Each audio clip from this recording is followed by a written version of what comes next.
কি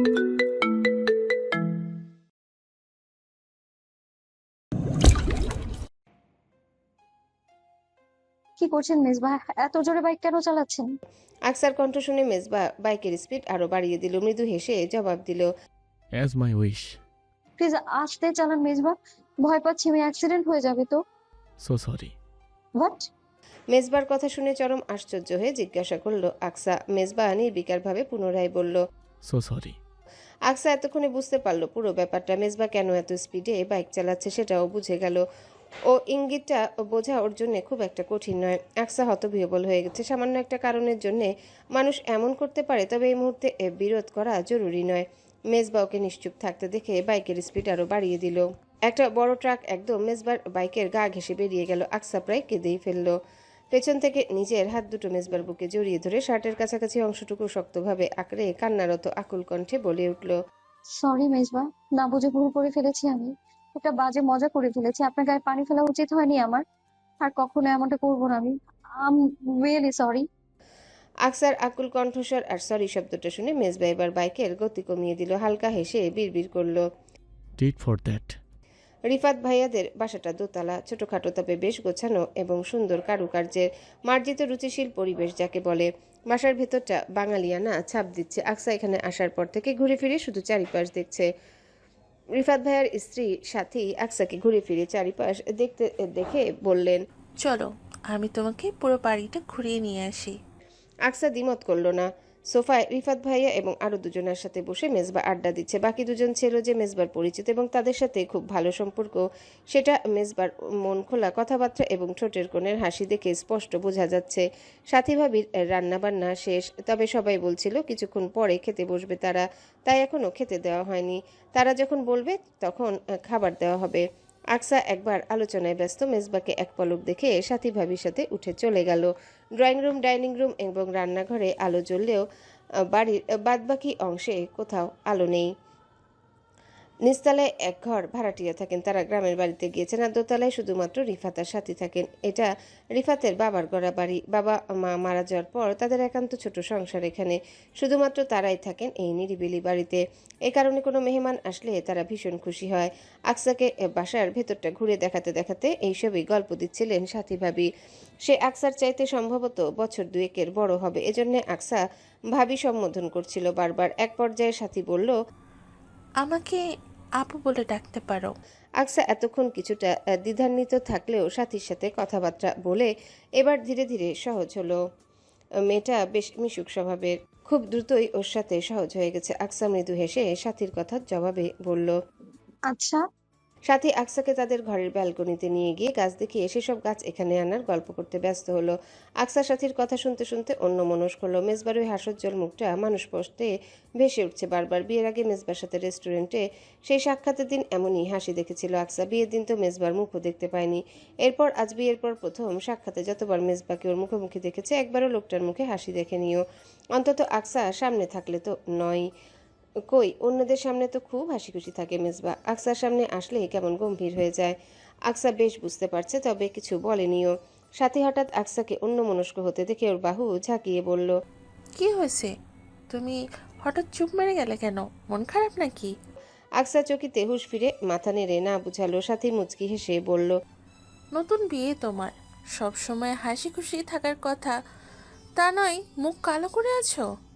কি আমার দেবরটা তোমার ভালো পায় না? পাওয়ার তো কথা। আমার দেবরের মতো অমন ভদ্র 10 গায়ে খুঁজলেও পাওয়া যাবে না। ও আমাকে বড় বোনের মতো মানে, আর রিফাতকে নিজের ভাইয়ের মতো। কখনো ওকে পর মনেই হয়নি। আমার বিশ্বাস ও তোমাকে খুব ভালো রাখবে। সাথীর কথা শুনে আকসা কিঞ্চিত হাসলো। হাসিটা যে খুব আনন্দের তা ঠিক নয়, বরং নিজের উপরে উপহাস করে হাসলো বটে। সাথী এবেলায় তারা দিল খেতে বসার জন্য। আকসা ওর পিছু পিছু ঘর থেকে বের হলো। ডাইনিং টেবিলে বসে আছে সবাই। সাথী খাবার সার্ভ করছে, ওকে হেল্প করছে রিফাত। আকসা সাথীকে হেল্প করতে চেয়েছিল, কিন্তু সাথী ওকে ধমক দিয়ে খেতে বসিয়েছে। আকসা মেজবার পাশে চেয়ারে বসে আছে, শাড়ির আঁচলটা সামান্য উপরে তুলে নিয়েছে ও, নাহলে খেতে অসুবিধা হবে। বিপরীত পাশে চেয়ারে বাকি দুজন ছেলে বসে আছে। আকসা সবে হাত উঠে এক লোকমা খাবার মুখে তুলেছে, তখনই পাশ থেকে গম্ভীর গলায় নিচু কণ্ঠস্বর শোনা গেল। শাড়ির আসল নামাও। আকসা খাওয়া বন্ধ করে চকিতে মুখ ঘুরিয়ে মেজবাকে দেখলো। মেজবার দৃষ্টি আকসার দিকে নয়, বরং খাবারের প্লেটের দিকে। সামনের দিকে তাকিয়ে নিজের মতো খাবার খেতে ব্যস্ত। মেজবার কথা শুনে আকসা নিজের দিকে একবার ভালোভাবে তাকিয়ে দেখলো। হাত উঠানোর কারণে ওর শাড়ির আঁচল কোমরের কাছ থেকে সামান্য উঠে গিয়ে পেট হালকা দেখা যাচ্ছে। আকসার রীতিমতো অস্বস্তিতে পড়ল। ভাগ্যিস সামনের মানুষগুলো খাবার খাওয়ায় ব্যস্ত, দিকে খেয়াল করেনি তারা। আকসা দ্রুত আঁচল নামিয়ে দিয়ে এরপর ধীরে সুস্থে খেতে লাগলো। ডিমের কোরমা দিয়ে খাওয়া শেষ করতেই সাথী নারিকেল দুধ দিয়ে রান্না করা চিংড়ি ভুনার বোলটা নিয়ে এগিয়ে আসলো। মেজবার পাতে এক চামচ চিংড়ি উঠাতে যাবে তৎক্ষণাৎ আকসা জিজ্ঞাসা করে উঠল, এটা কি চিংড়ি আপু? গলদা চিংড়ি। সাথী জবাব দিতে আকসা তড়িৎ গতিতে অস্থিরভাবে বলে উঠল, ওনাকে এটা দিবেন না প্লিজ, ওনার গলদা চিংড়িতে মারাত্মক অ্যালার্জি আছে। আকসার কথা শুনে সবাই মিটিমিটি হাসলো। আকসা অস্বস্তিতে পড়ল। মেজবার মামুনি আজ ছেলের ফেরা উপলক্ষে রান্না করার সময় মেজবার গলদা চিংড়িতে অ্যালার্জির এক কথাটা বলেছিলেন। সে কথায় ভালোভাবে মনে আছে আকসার। ও ঘাড় ঘুরিয়ে মেজবার দিকে তাকাতেই দেখলো মেজবা ওর দিকেই সরু চোখে তাকিয়ে আছে। আকসার তাকানো মাত্রই এই দৃষ্টি ফিরিয়ে নিয়ে খাওয়ায় মনোযোগ দিল মেজবা। রিফাত সোফায় মেজবার পাশে বসে ওকে অনবরত বুঝাচ্ছে, বারবার করে বলছে, আজ থেকে যা মেজবা, আমাদের এই দিকটা রাতের দিকে পরিবেশ ভালো না। তুই একা থাকলে তোকে যেতে নিষেধ করতাম না, কিন্তু সাথে তো আকসাও আছে। ইদানিং এদিকে ডাকাত পড়েছে বেশ, আর ঝোপঝাড়ে নেশাখোরদেরও আস্তানা তো আছেই। খুব ক্রিটিক্যাল সিচুয়েশন। মেজবা আজ রাতে এখান থেকে যেতে নারাজ ছিল, তবে রিফাতের অনুরোধে শেষ পর্যন্ত আর না করতে পারল না। মেজবা সম্মতি জানানোর সঙ্গে সঙ্গে সাথে গিয়ে ওদের জন্য একটা ঘর খুলে গুছিয়ে রেখে আসলো। ঘুমানোর আগে সবাই ড্রয়িং রুমে বসেছে। রিফাতের বন্ধু এবং জুনিয়র শাফিন আর আফসির এখনও আছে, বাইক নিয়ে এসেছে ওরা। আর কিছুক্ষণ আড্ডা দিয়েই বাড়ি ফিরবে। মেজবা রিফাত আর আফসিরের সাথে কথা বলতে ব্যস্ত। আকসাও সাথীর সাথে গল্পে মগ্ন। তখন হঠাৎ শাফিন নামক ছেলেটা আকসাকে উদ্দেশ্য করে ধীর গলায় বলে উঠল, আপনাকে এই শাড়িতে ভীষণ সুন্দর লাগছে। আকসা যেই সোফায় বসে আছে সেটা সামনাসামনি সোফাতেই শাফিন বসা, সুতরাং কথাটা মুহূর্তেই কর্ণগোচর হলো আকসার। ও ভ্রু কুঁচকে শাফিনকে এক পলক দেখলো। সাথীর সাথে কথা বলাকালীন এতক্ষণ ওর অনুভব হচ্ছিল সামনের সোফায় বসা ছেলেটা বোধহয় ওর দিকেই তাকিয়ে আছে। এবার ছেলেটা এমন কথা বলার পরে নিশ্চিত হলো আকসা। চরম বিব্রত বোধ করলো, কিছু বলতেও পারল না। নড়েচড়ে উল্টো দিকে সোফার মুখোমুখি ঘুরতে দেখলো মেজবা কথা বন্ধ করে আকসার দিকেই তাকিয়ে আছে। একবার আকসাকে দেখে আরেকবার শাফিনকে দেখছে। ওদিকে রিফাত ভাই অনবরত কথা বলেই চলেছেন। মেজবার সেসবে মনোযোগ নেই। বাকিরা যদিও শাফিনের বলা কথাটাকে একেবারেই গুরুত্ব সহকারে নেয়নি, তবে আকসার ভালো লাগলো না। মেজবার গম্ভীর মুখটা খেয়াল করেছে আকসা। বাকিটা সময় আসরে গুটিসুটি মেরে বসে রইল ও। রাত তখন প্রায় 1:30। অনেকক্ষণ আড্ডা দেওয়ার পরে সবাই ঘুমাতে ব্যস্ত এখন। আকসাকে সাথী অতিথি ঘরে দিয়ে গেছে সবে মাত্র। আকসা কোনো পোশাক আনেনি, এখানে যে থাকবে সেই পরিকল্পনাই তো ছিল না। আকসা আরও অস্বস্তিতে পড়েছে। এই ভারী কারুকাজের শাড়ি পরে ঘুমাবে কিভাবে? আকসা দাঁড়িয়েছিল ঘরের মাঝখানে। হঠাৎই পেছন থেকে দরজা খোলার শব্দ হতে ও চট করে পেছনে ফিরে তাকালো। ভেজানো দরজা খুলে ভেতরে প্রবেশ করেছে মেজবা। এতক্ষণ রিফাত ভাইয়ের সাথে কথা বলছিল। আকসা তো ভেবেছিল মেজবা বোধহয় এই ঘরে আসবেই না। বিয়ের পরে এই প্রথম তাদের একসাথে রাত কাটানো। আকসা একদম টানটান সোজা হয়ে দাঁড়িয়ে মেজবাকে দেখতে লাগলো। লোকটা ঘরে ঢুকে সোজা ওয়াশরুমে চলে গেছে হাত মুখ ধুতে। স্বাস্থ্য সচেতন লোক জীবনে অনেক দেখেছে আকসা, কিন্তু এমন অতিরিক্ত হাইজিন মেনটেন করা মানুষ মেজবার আগে কাউকে দেখেনি। লোকটা হাত দিয়ে সামান্য একটা মশা মারলেও বোধহয় সাথে সাথে ওয়াশরুমে যায় হাত ধুতে। আসার পর থেকে ব্যাপারটা বেশ খেয়াল করেছে ও। মেজবা বের হয়ে ভেজা মুখ তোয়ালেতে মুজলো। আকসা তখনও ঘরের মাঝ বরাবর ঠাই দাঁড়িয়ে। ও ভাবলো মেজবা বোধহয় এখনই বিছানায় এসে ঘুমাবে, কিন্তু ঘটনা ঘটলো তার উল্টো। মেজবা কোনো কথা না বলে সোজা ব্যালকনির দিকে যেতে লাগলো। মেজবা, আকসা এবার পেছন থেকে ডেকে উঠলো। মেজবা পেছনে ঘুরে তাকিয়ে নির্বিকারভাবে জবাব দিল, জি। ঘুমাবেন না? কেন? না মানে রাত তো অনেক হলো, আমাদের আবার ভোরে ফিরতে হবে তো। মামুনি কিছুক্ষণ আগে কলে বললেন না, কাল নাকি সবাই নাটোরে যাবেন গ্রামের বাসায় খেজুরের রস আনতে। এখন না ঘুমালে ভোরে উঠে যাবেন কি করে? আমার ঘুম নিয়ে তোমার ভাবনা হবে কেন? মেজবা রূঢ়ভাবে কথাটা বলে পুনরায় ব্যালকনির দিকে পা বাড়াতে আকসা আবারও বলে উঠল, বেলকনিতে যাচ্ছেন কেন? সিগারেট খাবেন? আমি স্মোকিং করি না। আমার জন্য? মানে? মেজবা ভ্রু কুচকে প্রশ্নটা করতে আকসা মৃদু হেসে জবাব দিল, মানে পুরুষ সাধারণত দুই প্রকার হয়, এক পক্ষ ধূমপান করে ফ্যান্টাসির জন্য, আরেক পক্ষ অধূমপায়ী। তারা তাদের ঠোঁটে সিগারেটের কালো ধোঁয়া থেকে সুরক্ষিত করে রাখে ভবিষ্যৎ বউয়ের হক যথাযথভাবে আদায়ের জন্য।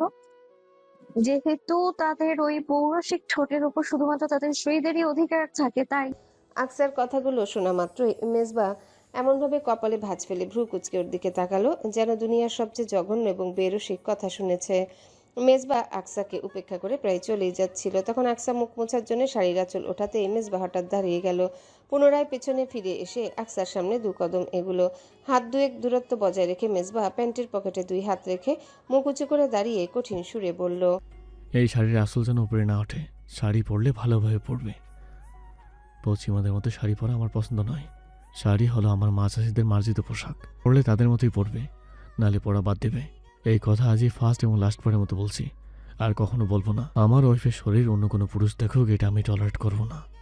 স্পষ্ট বলে রাখলাম, মাইন্ড ইট। আপনি নিজেই তো এখনো পর্যন্ত দেখেননি।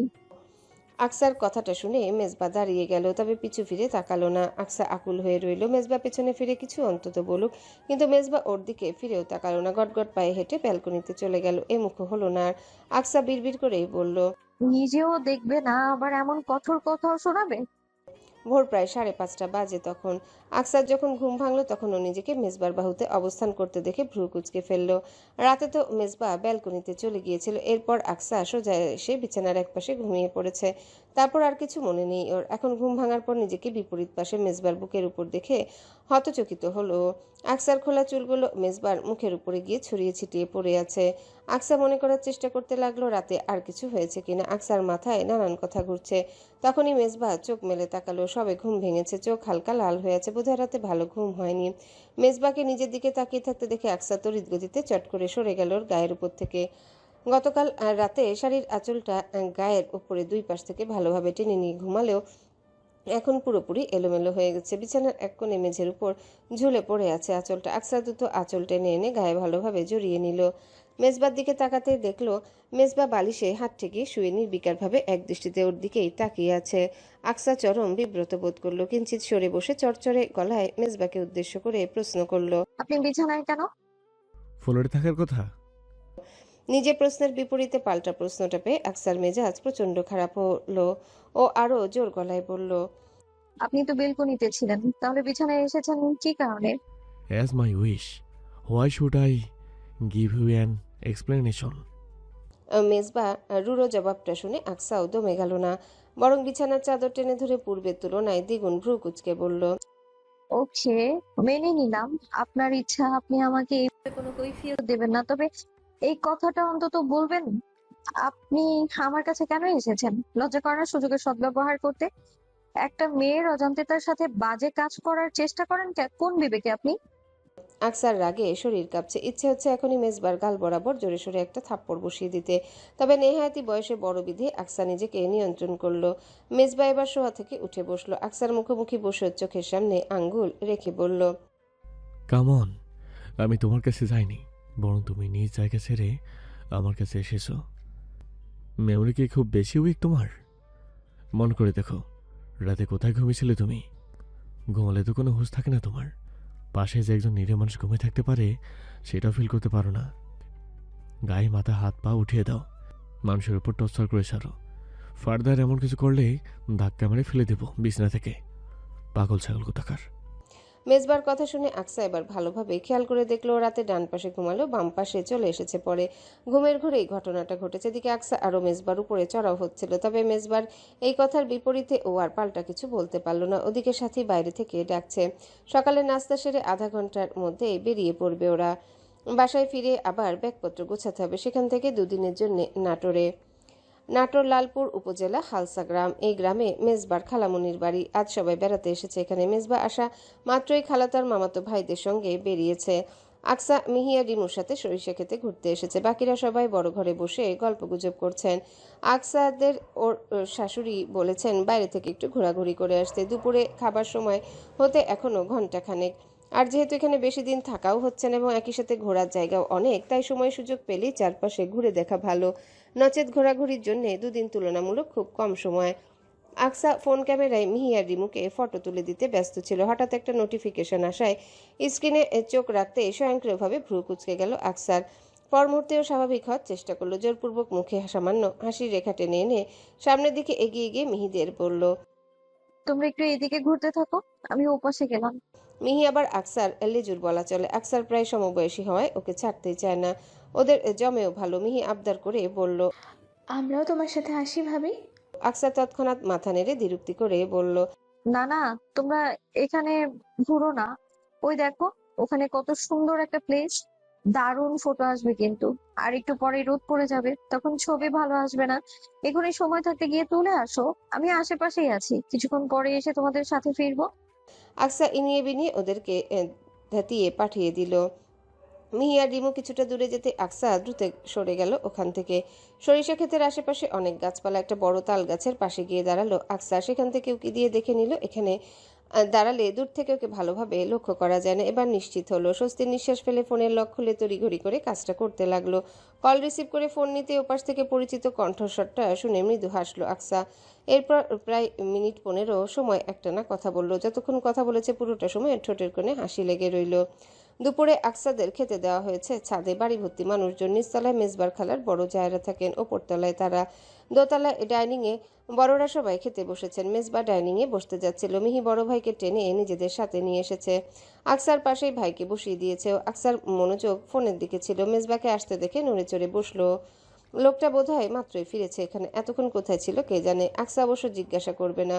ও আর চোখে মেজবাকে দেখলো। মেজবা পাশে বসা মামাতো ভাই আফিফের সাথে কথা বলতে ব্যস্ত। পাশে হিমি ও রিমুর সাথে গল্প করছে। বাকিরাও নিজের মধ্যে কথাবার্তা বলায় ব্যস্ত। আকসা ইফাকে পায়ের কাছে রাখা ফোনটা ধীরে ধীরে তুলে নিল। ফোনে কল এসেছে মাত্র। এদিকে সামনে খাবার দেওয়া হচ্ছে। আকসা দ্বিধান্বিত হলো। হাত কাঁপছে ওর। কি করবে বুঝতে পারছে না। এখন খাবার না খেয়ে উঠলে সকলের চোখে পড়বে। আবার এদিকে কল রিসিভ করাও জরুরি। যেভাবেই হোক এখান থেকে উঠতে হবে।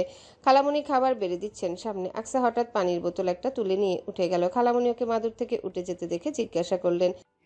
কোথায় যাচ্ছ আম্মু? এই তো একটু মুখ ধুতে যাচ্ছে খালামণি। জানি না কি হয়েছে, মুখ জ্বালা পোড়া করছে অনেক। আকসা মৃদু হাসার চেষ্টা করে কথাটা বলল। খালামণি আচ্ছা যাও বলতে দেরি ওর চট করে সরে যেতে দেরি হলো না। এই বাড়িটা মান্দা আমলের মাঝারি আকৃতির দোতলা বাড়ি।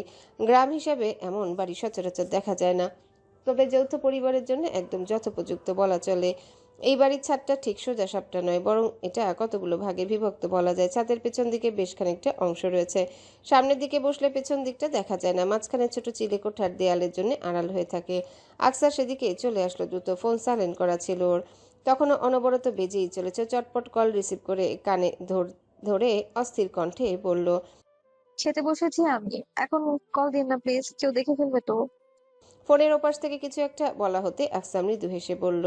জানি আমাকে তো প্রয়োজন আপনার, আমাকে যে খুব লাগবে সেটাও জানি, তবে একটু সময় দিবেন তো। আমার সিদ্ধান্ত নেওয়ার জন্য ভাবতে হবে। যতই হোক এতদিন পর তাও ফেরাটা, এটা কি এতই সোজা? যদি না ফেরা হয় তখন তখন আপনি কি করবেন? দুঃখে বিরহে নদীতে ঝাঁপ দেবেন? আকসা কথা বলতে বলতে মৃদু হাসলো। ওপাশ থেকে বিপরীত ব্যক্তি কথা বলতে ও পুনরায় বলল। জি না, কেউ কিছু জানে না, আমি জানতেও দিব না। চাই না এদিকে কেউ কিছু জানুক বা আমাকে সন্দেহ করুক। আমি কারো কাছে ধরা পড়তে চাই না। আপনার সাথে আমি যোগাযোগ রাখবো, সব সময় থাকবে। আপনি যেটা চান সেটাও হবে, কিন্তু আমাকে একটু সাবধানে চলাফেরা করতে হবে। আপনি প্লিজ অসময়ে কল দিবেন না, ধরা পড়ে গেলে সমস্যা হবে। আপনি আমাকে রাতে কল দিয়েন, তখন আমি লুকিয়ে আপনার সাথে কথা বলার চেষ্টা করব। ওটা বেস্ট সময়। আকসা, পেছন থেকে দৃঢ় কণ্ঠস্বরটা শোনা মাত্র আকসার হৃৎপিণ্ডটা কেঁপে উঠল। কাপা কাপা হাতে দ্রুত ফোন কান থেকে নামিয়ে কল কেটে দিল। চকিতে পিছু ফিরে দেখলো ওর থেকে ঠিক হাত দুয়েক দূরে মেজবা কঠিন মুখে দাঁড়িয়ে আছে। আকসা হতচকিত হয়ে মেজবার চোখে চোখ রাখলো। ভ্রু কুঁচকে আছে তার। হাত দুটো প্যান্টের পকেটে, চোখ সরু, তীক্ষ্ণ সরু সেই চোখ জোড়া আকসার দিকে তাকিয়ে আছে এক দৃষ্টিতে। ওর মুখ পড়ছে যেন। আকসা না চাইতেও পিছু সরে গেল কিছুটা। মেজবা ধীর পায়ে এগিয়ে আসলো ওর দিকে। আকসা একেবারে ছাদের রেলিং এর সাথে মিশে গেল। হাতের ফোনটা ওড়নার নিচে লুকিয়ে ফেললো দ্রুত। তীক্ষ্ণ দৃষ্টিতে মেজবা এই কাজটা খেয়াল করে আকসার দিকে দৃষ্টি ফেরালো। মেজবাকে ওইভাবে তাকিয়ে থাকতে দেখে আকসার বুক ধুকপুক করতে লাগলো। খেতে যাচ্ছি, খালামণি ডাকছে বোধ হয়। আকসা কোনো রকমে কথাটা বলে দ্রুত যাওয়ার জন্যে মেজবাকে পাশ কাটিয়ে সামনের দিকে পা বাড়ালো। সঙ্গে সঙ্গে ওর হাত খপ করে টেনে ধরলো মেজবা। আকসার হৃৎপিণ্ড যেন কেউ খামচে ধরেছে। এই মুহূর্তে এমন অনুভূতি হচ্ছে ওর। একটা ঢোক গিলে নিল। আকসাকে সামনে টেনে এনে দাঁড় করালো মেজবা। আকসার বুক ধক করে উঠলো। শরীর অবশ হয়ে যেতে লাগলো ওর।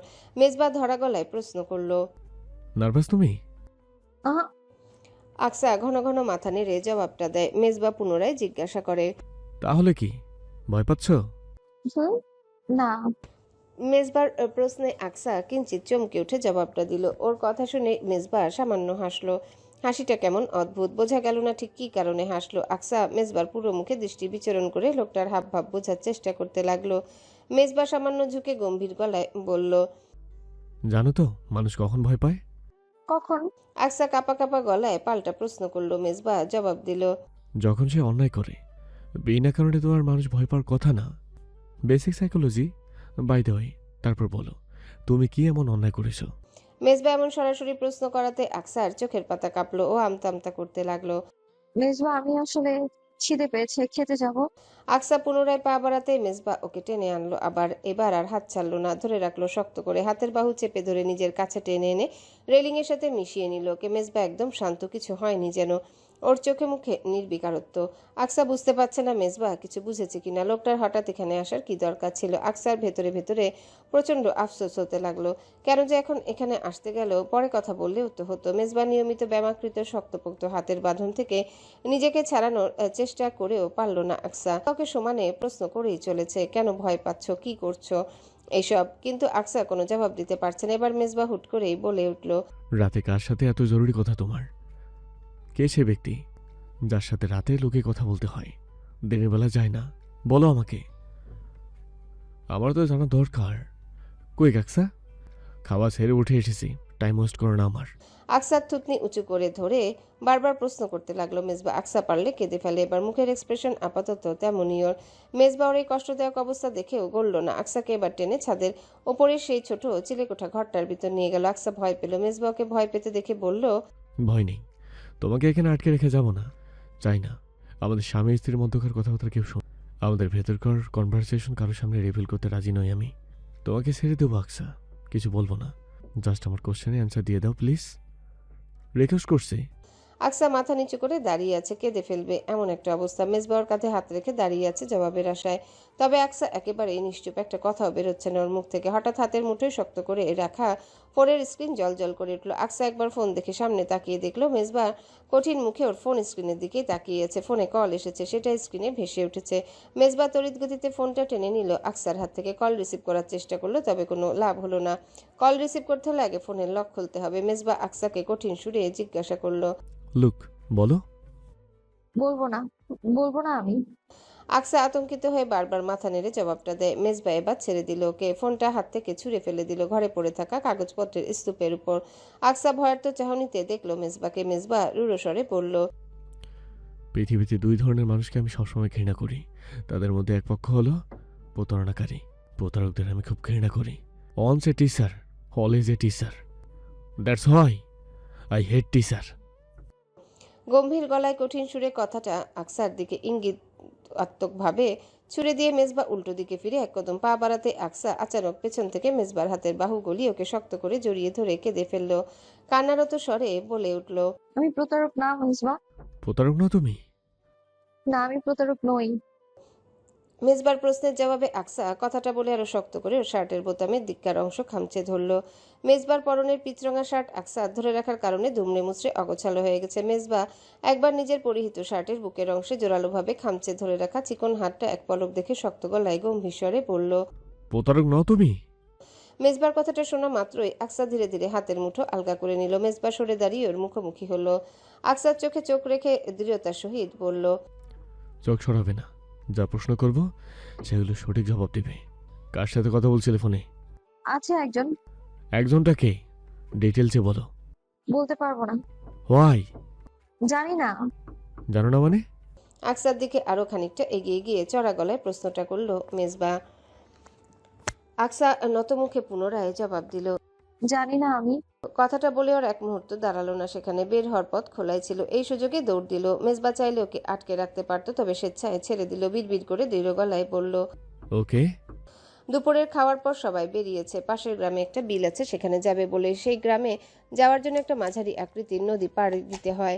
মেজবার ওর কাজিন ব্রাদারদের সাথে হেঁটে যাওয়ার কথা ছিল, তবে মিহিরা বিলে ঘুরতে যাওয়ার পরিকল্পনা জানানোর পর মেজবার আম্মা ছেলেদেরকে বললেন ওদেরকে বিলে নিয়ে যেতে, সাথে বড় কেউ না গেলে হয় না। মামুনির কথা শুনে মেজবা ভাইদের নিয়ে ওদের সাথে এসেছে। ঘাটে দুটো নৌকা খুঁটিতে বাঁধা ছিল, মধ্যম আকৃতির ডিঙি নৌকা। এই নদীতে এমন নৌকাগুলোই বেশি চলাচল করে, বৈঠা দিয়ে বাইতে হয়। একটা নৌকায় 4 জনের বেশি ওঠা নিষেধ।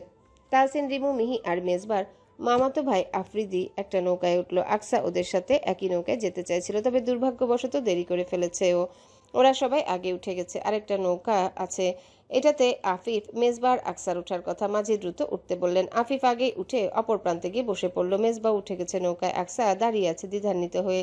এই নৌকা এত সহজে উঠলো কিভাবে তারা? পা রাখলেই তো নৌকা নড়ে চড়ে উঠে। আকসা ভয় পেল। এখন নৌকায় উঠতে গিয়ে যদিও পড়ে যায়, সবচেয়ে বড় কথা পানিতে পড়ার ভয় কম, মানিজ্যত যাওয়ার ভয়টা বেশি। ও পড়ে গেলে নিশ্চয়ই সবাই এটা নিয়ে খুব হাসাহাসি করবে, সামনাসামনি না করলেও মনে মনে তো নিশ্চয়ই হাসবে। আকসা ঘাটে দাঁড়িয়ে থেকে এসবই ভাবছিল। তখন মেজবা নৌকার মাঝখান থেকে এগিয়ে আসলো ওর কাছে। এতক্ষণ দূর থেকে দেখছিল ওকে, ওর জন্য অপেক্ষা। নাহলে এখন নৌকা নদীর মাঝ বরাবর অবস্থান করত। সঙ্গের মতো দাঁড়িয়ে আছো কেন? মানুষকে অপেক্ষা করতে খুব ভালো লাগে, তাই না? শখ হেজে গেছে এটা তোমার? আকসা চট করে বুঝতে পারলো মেজবা কি বোঝাতে চাইছে। এর আগেও একবার আকসা ওকে অপেক্ষা করিয়েছে, সেটা ইঙ্গিত করে কটাক্ষ করা হচ্ছে। আকসা সরাসরি বলল, ভয় পাচ্ছি নৌকায় উঠতে, যদি পড়ে যায়। এত মানুষ উঠে পড়লো না, তুমি একাই পড়ে যাবে? মেজবার অপমানজনক কথাবার্তায় আকসার কান গরম হয়ে গেল, লজ্জায় মুখ নুইয়ে ফেললো। মেজবাকে ভ্রু কুচকে দেখে বিরক্তি স্বরে চ উচ্চারণ করে এরপর বলল। দেখি, এদিকে আসো। মেজবা ডান হাতটা বাড়িয়ে দিল। আকসা আর এই সুযোগ হাতছাড়া করলো না, চটজলদি মেজবার হাত ধরে নিল। মেজবা এক হাত দিয়ে ওকে টেনে নিজের কাছে এনে নৌকার উপরে এক প্রকার পাজা কোলে করে তুলে নিল। মেজবার শক্তপোক্ত হাতটা তখনও আকসার পিঠে। নৌকায় ওঠা মাত্র আকসা ঝটকা মেরে মেজবার হাত সরিয়ে দিল। মেজবা কঠিন চোখে একবার দেখলো ওকে, পরপরই ওর দিকে থেকে সেই যে দৃষ্টি ফিরিয়ে নিল, বাকিটা সময় আর তাকালোই না সেদিকে। চালন বিলটা দেখতে মোহনীয়, সাধারণত বিল দেখার মতো অনন্য সুন্দর হয় না, তবে এই বিলটা ভীষণ সুন্দর, ঘুরে দেখার মতো জায়গায় বটে। তবে শীতের শেষার্ধ সময়কাল হওয়ায় এই বিলের আশেপাশে নাকি এখন প্রায়ই জোকের বিচরণ ঘটে। যেহেতু এই বিলে সারা বছরই পানি থাকে, এদিকে আসার পথে স্থানীয়দের কাছে এমন সতর্কবাণী শুনতে হয়েছে ওদের। তখনও সন্ধ্যা নামেনি ধরণীর বুকে। আধার লগ্নের আগমন হতে এখনো কিছুটা সময় বাকি। চারিদিকে সন্ধ্যার একটা আবছায়া পড়েছে, আলো আধারের খেলা চলছে। সবার সামনে মেজবার মামাতো খালাতো ভাই আফ্রিদি, আফিফ তার সাথে তাহসিন হাঁটছে। আফিফরা গাইডের মতো পথ দেখিয়ে নিয়ে যাচ্ছে। স্থানীয় হওয়ায় সবকিছু চেনে ওরা। ওদের পেছনে মিহি আর রিমু, তার পেছনে আকসা ওদের থেকে হাত কয়েক দূরত্বে হাঁটছে। একবারে পেছনে মেজবা। লোকটার ফোনে কল এসেছিল, কথা বলতে বলতে পিছিয়ে গেছে। আকসা একবার কৌতূহলী হয়ে ঘুরে দেখেছিল মেজবা কার সাথে যেন খুব গম্ভীর হয়ে কথা বলছে। কপালের ভাঁজও খেয়াল করেছে, বোধহয় কোনো গুরুত্বপূর্ণ কথা চলছিল। হঠাৎ আকসা থমকে গেল, ওর চলমান পা জোড়া যেন আটকে গেল পায়ের নিচে ঘাসের উপরে। এক মুহূর্ত নিশ্চিত হওয়ার জন্য শ্বাস আটকে রাখলো। এরপর উপলব্ধি করতে জোরে একটা চিৎকার দেওয়ার চেষ্টা করলো, তবে আকস্মিক বিহ্বলতায় মানুষ বোধহয় প্রতিক্রিয়া জানাতে ভুলে যায়। আকসার ক্ষেত্রেও বর্তমানে ঠিক এটাই ঘটেছে। আকসা আপাতত চিৎকার করার জোরও পাচ্ছে না, গলায় পা জোড়া নড়ছে না ওর, একদম রোবট বনে গেছে যেন। দাঁড়িয়ে আছো কেন এখানে? সামনের মানুষগুলো অনেকটা দূর এগিয়ে গেছে, আকসা যে এখানে দাঁড়িয়ে সেই খেয়াল নেই তাদের। এমন মুহূর্তে পেছন থেকে পরিচিত পুরুষের কণ্ঠস্বরটা শোনা মাত্র আকসা যেন ধরে প্রাণ ফিরে পেল। এবার আশ্চর্যজনকভাবে শরীরের অঙ্গ প্রত্যঙ্গ নাড়িয়ে ঘুরে দাঁড়ালো। মেজবা এক হাত প্যান্টের পকেটে এবং অপর হাতে ফোন মুঠো করে রেখে দাঁড়িয়ে আছে। ওর চোখ আকসার উপরে, ভ্রু সংকুচিত। আকসা কোনো রকমে বলল, সাপ কোথায় সাপ? আমার গায়ে। মেজবা ভ্রু কুচকে ফেললো। ওর কাছে এগিয়ে এসে ওকে আপাদমস্তক দেখে বলল, একটাই তো সাপ দেখতে পাচ্ছি, আর কোথায়? মেজবা শান্তভাবে বলা কথাটা আকসা ধরতে পারল না প্রথমে, বোকার মতো বলল। তার মানে সত্যি আমার গায়ে সাপ উঠেছে? আল্লাহ! আকসা সাপে প্রচন্ড পরিমাণে ভয় পায়। সাপের প্রসঙ্গ আসলে হিতাহিত জ্ঞান শূন্য হয়ে যায় ও, বোধবুদ্ধি হারিয়ে ফেলে, যেন পারলে সেখানেই বেহুশ হয়ে যায়। তবে মেজবা ওকে বেহুশ হতে দিল না, তার আগেই বলে উঠল, সাপের গায়ে সাপ উঠবে কিভাবে? আদৌ সম্ভব? আকসা এবেলায় অবাক হলো। এই কথা দ্বারা মেজবা কি বুঝালো? পরোক্ষভাবে সাপ বলল ওকে? আকসা কিছু বলতে যাবে তার আগেই মেজবা পুনরায় বলল, ভয় পেও না, কাল নাগিনের গায়ে কোনো সাপ উঠবে না। আর তাছাড়া তোমার যে বিষ, বাপরে, তোমাকে যেই সাপ কামড় দেবে সে ওই বিষাক্ত হয়ে মারা যাবে। আকসার রাগে গা জ্বলতে লাগলো। মেজবা ওকে কালনাগিনী বলল। আকসা বিপরীতে কিছু করা কথা শোনাতেই যাচ্ছিল, তার আগে মেজবা আচানক ওর হাত ধরে কাছে টেনে নিয়ে আসলো। আচানক এভাবে কাছে টেনে নেওয়ায় আকসা হতভম্ব হলো, চোখ বড় বড় করে তাকিয়ে রইল মেজবার দিকে। মেজবার সামনে হাঁটু গেড়ে বসলো, আকসার পা টেনে নিল নিজের হাঁটুর উপরে। আকসা অস্বস্তিতে পড়ে পা টেনে সরিয়ে নিতে চাইলো, মেজবারও শক্ত করে টেনে ধরে রাখলো ওর পা। এরপর হঠাৎ আকসার সালোয়ারে হাত রাখতে আকসা মরা গলায় বলে উঠল, মেজবা! হুস! আকসাকে চুপ করিয়ে দিল মেজবা। আকসা চুপচাপ মেজবাকে দেখতে লাগলো। মেজবা আকসার সালোয়ারের একেবারে নিচে হুকের অংশের এক কোণ থেকে একটা জোক হাত দিয়ে টেনে এনে পাশের বিলে ফেলে দিল। জোকটা দেখে ঘৃণায় আকসার গা ঘিন ঘিন করে উঠলো, চোখ মুখ কুচকে ফেললো। জোকটা দেখেই তো কেমন ঠেকছে ওর। আর মেজবা কিনা এই বিশ্রী জোকটাকে খালি হাতে টেনে ফেলেছে, লোকটা পারেও বটে। আকসা অবাক চাহনিতে মেজবাকে দেখতে ব্যস্ত। এদিকে মেজবা উঠে দাঁড়িয়ে আপাদমস্তক একবার ওকে দেখে নিল। আকসার পরনে একটা আনারকলি সালোয়ার চুড়িদার গোছের, ওড়নাটা অর্ধেক ঘাসের উপর ঝুলছে। মেজবা এবার হঠাৎ নিচু হয়ে আকসার ঝুলতে থাকা ওড়নাটা মাটি থেকে তুলে ভালোভাবে ওর পিঠ থেকে গায়ে জড়িয়ে দিয়ে জিজ্ঞাসা করলো, নাম কি এই ড্রেসের? এমন ছেঁড়াফাড়া কেন? আকসা বুঝতে পারলো মেজবা আনারকলির পেছনে বড় গলা দেখে এমন কথা বলেছে। ও জবাব দিল, এটাকে আনারকলি বলে। আর এই ড্রেস আপনার ভাষা মতে ড্রেস ছেঁড়াফাড়া নয়, এটাকে স্টাইল বলে। এমন চোখ লাগানো ড্রেস যদি লোক দেখানোর উদ্দেশ্যে করে থাকো তাহলে পড়ার প্রয়োজন নেই, একেবারে খুলে ফেলো। মেজবার স্পষ্ট বলা কথাতে আকসার লজ্জায় কান গরম হয়ে গেল, একই সাথে অপমানিত বোধ করলো। মেজবা ততক্ষণে কিছুটা সামনে হেঁটে এগিয়ে গেছে। আকসা দ্রুত ওর কাছাকাছি পৌঁছে বলল, আপনি এমন কথা বলতে পারেন না আমাকে। আমার ড্রেস আপ নিয়ে আপনার সমস্যাটা কি? হ্যাঁ, যা খুশি পরবো। আপনি কে বলার? সেনাবাহিনীর জব ছেড়ে পোশাক বিশেষজ্ঞ হচ্ছেন নাকি আপনি? কথাটা বলা মাত্রই আকসাকে টেনে পার্শ্ববর্তী নারিকেল গাছের সাথে চেপে ধরল মেজবা। আকস্মিক ঘটনায় আকসা চমকে উঠল। সন্ধ্যা নেমেছে তখন, আলোকছটা আপাতত আধারে ঢেকে গেছে। আকসা গাছের সাথে একেবারে মিশে গেছে। মেজবাও সামনে দাঁড়িয়ে আছে। মেজবার পেশিবহুল হাত দুটো আকসার কাঁধে শক্তপোক্ত হয়ে আটকে আছে এখন। আকসা মেজবার দিকে ভীত চাহনিতে তাকালো একবার। অন্ধকারেও মেজবার কঠিন মুখটা স্পষ্ট ঠেকল ওর কাছে। চাপাসরে হিসিয়ে মেজবা বলল, হলাম পোশাক বিশেষজ্ঞ, প্রয়োজনে আরো অনেক কিছু হতে পারি। দেখতেছো তুমি? না। আকসা কাপা কণ্ঠে জবাব দেয়। মেজবার এই রূপ প্রথম দেখছে। ভয়ে হতবাকে ঘটনার আকস্মিকতায় আড়ষ্ট হয়ে গেছে ও। দুটো জিনিস আমার চরম অপছন্দ। এক হচ্ছে গালি, গালি দেওয়া মানুষ আমি পছন্দ করি না। কেউ আমার সামনে গালি দিলে মাথা খারাপ হয়ে যায়। আর একটা হচ্ছে খোলামেলা পোশাক। আমার বোনরা কখনো এমন পোশাক পরতে সাহস পায় না।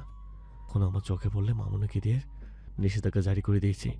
সেই আমি তো আমার বউকে এমন পোশাকে বরদাস্ত করব না। মেজবা কথাটা বলে থামে, নিজেকে শান্ত করতে জোরে শ্বাস টেনে নেয় একবার। আকসা কিছু একটা বলতে যায়, তার আগেই হঠাৎ ওর মুখ বন্ধ হয়ে যায়। ডান গালে শীতল স্পর্শ পেয়ে থমকে গেল আকসা। মাটিতে থাকা পায়ের পাতা শক্ত এলো, বুকের ভেতর উথাল পাতাল ঢেউ খেলতে লাগলো যেন সমুদ্রের অশান্ত ঝড়। মেজবার এক হাত আকসার ডান হাতের বাহুতে, অপর হাত ওর বাম গালে। আকসার বাম পাশের চুলগুলো সামনের দিকে এসে ছড়িয়ে ছিটিয়ে পড়েছিল মুখের উপরে। সেই চুলগুলো এই মুহূর্তে মেজবার হাতের মুঠোয় এলোমেলো হয়ে বন্দী রয়েছে। মেজবা সেকেন্ড 50-এর মাথায় আকসাকে চট করে ছেড়ে দিয়ে হাত ঘড়িটা মুখের সামনে কিছুটা এগিয়ে নিয়ে স্পষ্ট হতেই তাতে সময় দেখে বিরক্তি স্বরে বলল, শিট, টাইম ওয়েস্ট হয়ে গেল। আকসা বিমূর্ত হয়ে তাকিয়ে আছে মেজবার দিকে, চোখের পলক পড়ছে না ওর। মেজবা সম্পূর্ণ স্বাভাবিক, যেন কিছুই হয়নি। মাত্র ওর নির্বিকারত্ব দেখে তেমনই বোধ হলো। মেজবা বিরক্তি স্বরে বলল, হাটে যেতে হবে, লেট হয়ে যাচ্ছে অনেক। মেজবা দ্রুত পা চালালো, সামনের দিক এগিয়ে গিয়ে আফিফকে ডাক দিয়ে বলল, এখান থেকে ব্যাক করব, ওদের বাসা পৌঁছে দিয়ে আমরা হাটে যাব। বড় ভাইয়ের কথা শুনে ওরা আর সামনে এগোলো না, যথেষ্ট ঘোরাফেরা হয়েছে। এবার সবাইকে নিয়ে উল্টো পথে ফিরল ওরা। বাকি পথটুকু আকসা নীরবতায় কেটে গেল। এরই মধ্যে মেজবার দিকে অগোচরে দু একবার তাকালো। মেজবা ওর দিকে একবারের জন্য তাকালো না। আফিফদের সাথে বিভিন্ন বিষয় নিয়ে কথাবার্তা এবং আলোচনায় ব্যস্ততা দেখালো। বাচ্চা নিচ্ছ কবে? রাতের বেলা সবার মাঝে বড় ঘরে একসাথে খেতে বসে খালামুনির শাশুড়ির প্রশ্নটা শোনা মাত্রই বিষম খেলো আকসা। খাবার গলায় আটকে বিশ্রীভাবে কাশি উঠল ওর। পাশ থেকে তাহসিন পানি ভর্তি গ্লাসটা বড় ভাবির দিকে এগিয়ে দিল। রিমু ওর পিঠে হাতে তালু দিয়ে আলতোভাবে টেনে দিল।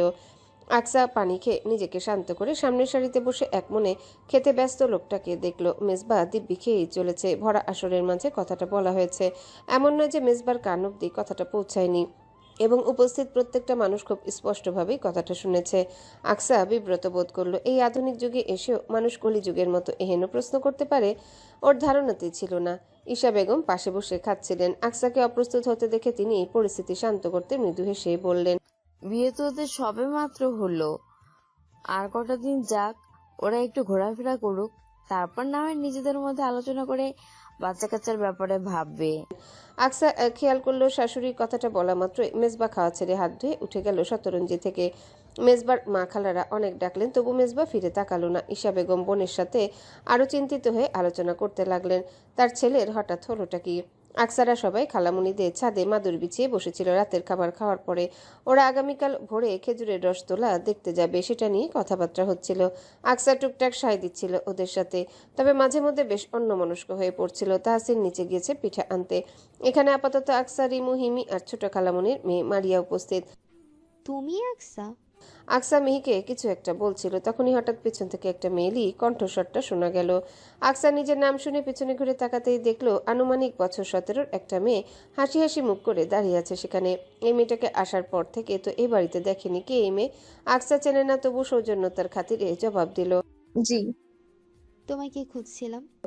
মুখের হাসির রেখা বাড়িয়ে কথাটা বলে মেয়েটা এসে ধপ করে আকসার পাশে বসে পড়ল। মারিয়া ওকে দেখিয়ে আকসাকে বলল, ওর নাম নীতি, আমার ছোট চাচির ছোট মেয়ে। ওকে এর আগে কখনো দেখিনি। আসলে তোমাদের বিয়েতে ও অসুস্থ ছিল, তাই উপস্থিত থাকতে পারিনি। আর আজও মামা বাড়িতে গিয়েছিল। তোমরা এসেছো শুনে সঙ্গে সঙ্গে রওনা দিয়ে চলে এসেছে। আকসা ঘাড় ঘুরিয়ে নীতি মেয়েটাকে দেখলো। মেয়েটার পরনে একটা কালো রঙা টপস আর জিন্সের প্যান্ট। বয়সে আকসার থেকে বছর 5-এর ছোট। এইটুকুন মেয়ে আকসাকে এসে সরাসরি তুমি এবং নাম ধরে ডাকটা আকসার মোটেও পছন্দ হয়নি, তবুও ভদ্রতার খাতিরে ভেতরকার বিরক্তি বোধটা প্রকাশ পেতে দিল না, চাপায় রাখলো। আকসা অনিচ্ছা সত্ত্বেও এক অজানা কারণে নীতির দিকে তাকিয়েছিল। নীতিও আর চোখে আকসাকেই দেখছে। আকসা ওর দিকে তাকিয়ে আছে বুঝতে পেরে নীতি চুলগুলো সামনের দিকে এনে খুব ভাব নিতে লাগলো। আকসা ব্যাপারটা বুঝতে পারা মাত্রই দৃষ্টি ফিরিয়ে নিল। এ ধরনের মেয়েরা এমন হয়ে থাকে সাধারণত। এদের স্বভাব হচ্ছে কেউ তাদেরকে দেখছে বা অ্যাটেনশন দিচ্ছে বুঝতে পারলে তাদের ভাবের মাত্রা খুব বেশি বেড়ে যায়। তারা নিজেদের অনেক বড় কিছু মনে করে। আকসা এই ব্যাপারটা শুরুতেই ধরে ফেলেছে। এই কারণে ও আর নীতির দিকে একবারের জন্যও তাকালো না। তবে মিহিদের সাথে কথা বলাকালীন বেশ ভালোভাবে উপলব্ধি করলো নীতি মেয়েটা এক দৃষ্টিতে ওর দিকেই তাকিয়ে আছে। কি ব্যাপার? আকসা তো আহামরি সাজগোজো করেনি, আর না তো বিশেষ কোনো ব্যক্তি।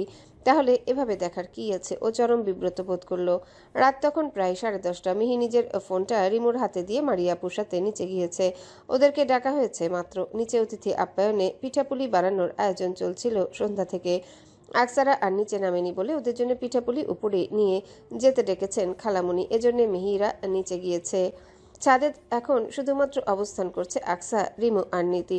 নীতিকে মারিয়া আপু নিচে যাওয়ার জন্য জোরাজুরি করেছিল, কিন্তু অদ্ভুত ব্যাপার হলো এতবার বলা সত্ত্বেও মেয়েটা নিচে যেতে নারাজ। ভাবখানা এমন ও যেন এখান থেকে নড়বে না বলে পণ করেছে। রিমু ফোন দেখতে ব্যস্ত। আকসা এতক্ষণ মিহি আর মারিয়া আপুর সাথে গল্প করছিল। তারা নিচে চলে যাওয়ার পর 2 মিনিট চুপচাপ বসে থাকলো। এবারও বিরক্ত হয়ে ফোন স্ক্রল করতে লাগলো। না তাকেও আকসা বুঝতে পারলো এই আবছা অন্ধকারেও নীতি মেয়েটা এক নাগারে পরখ করছে ওকে। আকসা চরম অস্বস্তিতে পড়ল, বিরক্তি সীমা ছাড়াচ্ছে। হঠাৎ নীরবতা ভেঙে নীতি আকসার হাত টেনে ধরে বলল, স্বর্ণের বালা কত ক্যারেটের আর কয় ভরি? দেখে তো মনে হচ্ছে কমপক্ষে 1.5 ভরি হবেই। তা কে দিয়েছে? তোমার শ্বশুরবাড়ির লোকজন? জি। নীতির হঠাৎ এমন অদ্ভুত প্রশ্নে আকসা বুঝতে পারল না কি বলতে চাচ্ছে। নীতি পুনরায় সেই অত্যন্ত সুরেলা কণ্ঠে বলে উঠল, বললাম এই রুলিগুলো কি তোমার শ্বশুরবাড়ির লোকজন দিয়েছে আকসা? মেয়েটা ওকে আবারও নাম ধরে ডেকেছে। সম্পর্কে তো আকসা ওর ভাবি হয়। আকসার বিরক্তিটা এবার ধীরে ধীরে রাগে রূপান্তরিত হচ্ছে। তবে নেহাতি শ্বশুরবাড়ির আত্মীয় বলে ও চুপ করে আছে।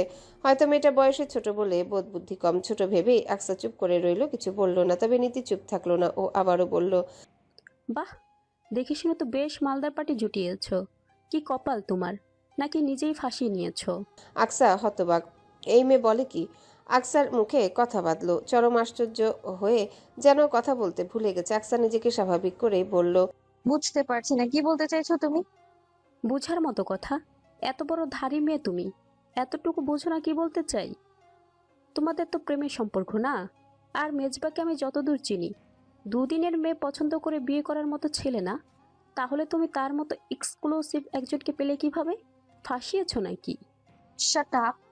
এতক্ষণ কিছু বলিনি তোমাকে, এসব আজে বাজে কথা বলার সাহস হয় কিভাবে তোমার? আমাকে সেই কখন থেকে নাম ধরে সম্বোধন করে যাচ্ছ। তার উপর মেজবা সম্পর্কে তোমার ভাই হয়, তারও সরাসরি নাম উচ্চারণ করছো। আর আমাদের বিয়ে নিয়ে তোমার এত মাথা ব্যথা কেন? বয়স কত তোমার? তোমার যে কত বড় আমি জানো সেটা। বয়সে বড় একজনের সাথে এভাবে কথা বলো তুমি? এইটুকু মেয়ের কথার কি স্ত্রী? এত বলপকটা কেন তুমি? হ্যাঁ, আকসা রাগে কাঁপছে। ওর বলা এই কঠিন কথাগুলো শুনেও নীতির কোনো হেলদোল হলো না। ও পুনরায় হাসলো। এখানে আসার পর প্রথমে যে হাসির রেখাটা আকসার মুখে দেখেছিল ঠিক সেরকম হাসি। এতক্ষণে আকসা বুঝলো এই হাসিটা কোনো ভদ্রতার হাসি নয়, বরং চতুরতার এবং কপটতার হাসি। নীতি হেসে অত্যন্ত নাটকীয়ভাবে বলল, আমার বয়স তোমার দেখতে হবে না আপামনি। তুমি নিজের স্বামীকে দেখো কেমন। এই যে হাতে রুলি, গলায় মোটা চেন আর নাকে নাকফুল পরেছো না, এগুলো সব আমার হওয়ার কথা ছিল, কিন্তু চালাকি করে সব নিয়েছো তুমি।